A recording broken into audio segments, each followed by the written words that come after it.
কিছুদিন আগে আজ থেকে প্রায় ১.৫ বছর আগে আমি ক্যাটারাক্ট প্রবলেমের জন্য একদম অবস্থা বহুত খারাপ ছিল। মানে আমি ১০০ মিটার পরে আর কিছু দেখতে পাচ্ছিলাম না, এত ঝাপসা দেখছিলাম।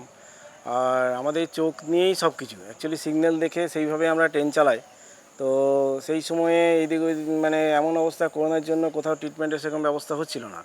লাস্টে আমার নিকটের পাড়া লোকেশানন্দ আই হসপিটাল আসি এবং এখানে মানবদা বা আমার ডক্টর অভিরূপা ঘোষের সঙ্গে সাক্ষাৎ হয়।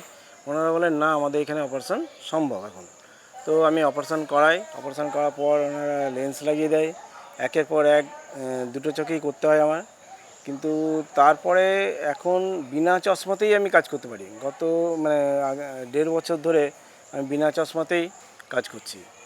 আর এর জন্য কোনো অসুবিধা বা আমি কিন্তু ফিল করিনি। আর সত্যি বলতে কি, এখানকার স্টাফ বা ডক্টর এদের এত সুন্দর বিহেভ, এর জন্য আমি সত্যি খুব ভালো লাগে। আর আশেপাশে আমাদের এখানে পুরুলিয়ার যে অবস্থা, ধারে পাশে কোনো ভালো ডাক্তার নেই বা ভালো হসপিটাল নেই। তো সেই হিসাবে আমি বলবো এই হসপিটাল মানে এই জেলা বা আশেপাশে জেলার আরও আশেপাশে বোকারো এই সমস্ত জায়গার জন্য খুবই একটা মানে গুরুত্বপূর্ণ একটা প্রতিষ্ঠান হয়ে উঠেছে।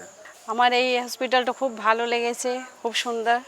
হ্যাঁ, আমার কোনো চোখে এত কিছু প্রবলেম ছিল না, তাও আমি বললাম কি না, আমি একটু দেখাই চোখটা এখানে। একটু দূরে তা দেখতে পারতাম না, এখানে চোখটা দেখালাম।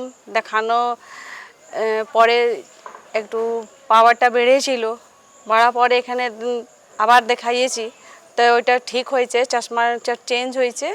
হ্যাঁ, এখন ঠিক আছে।